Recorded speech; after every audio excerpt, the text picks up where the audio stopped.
পরিবেশে কি আমি ঘরে যেতে পারবো? সামনে গিয়ে দেখি কাউরে নি পাই। কি ব্যাড বয় ভাই, একটু পড়াটা একটু বলে দাও তো ভাইয়া। এটা বলো তো কি হবে? আওয়ার আট কুস্তি, সাওয়ার আট কুস্তি হবে না, তুমি এটা হয় সাওয়ার আট। আচ্ছা এখন স্কুলে যাই না, কইটা আবার আয়েন না।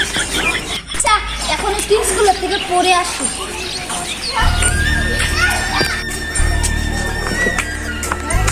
আসসালামু আলাইকুম স্যার। ওয়ালাইকুম আসসালাম। কেমন আছো? ভালো আছি। ভালো আছো? ভালো আছি। তোমাদের হাতে লেখা লেখছো? দেখা স্যার আমি বলি, টুনটুনি হলুদ হলে সাদা কেন থাকে? কাউয়া যদি কালা হয়, কাউয়া যদি সাদা হয়, কাউয়া কাউয়া দিকা কাউয়া। এবারে কি করছে? এখানে লেখা আছে প্রশ্ন, কাউয়া কালা দিকো, আমরা কাউয়াকে কালা বলে, কাউয়া যদি সাদা হয় তাহলে আমরা কি বলবো? প্রশ্নের উত্তর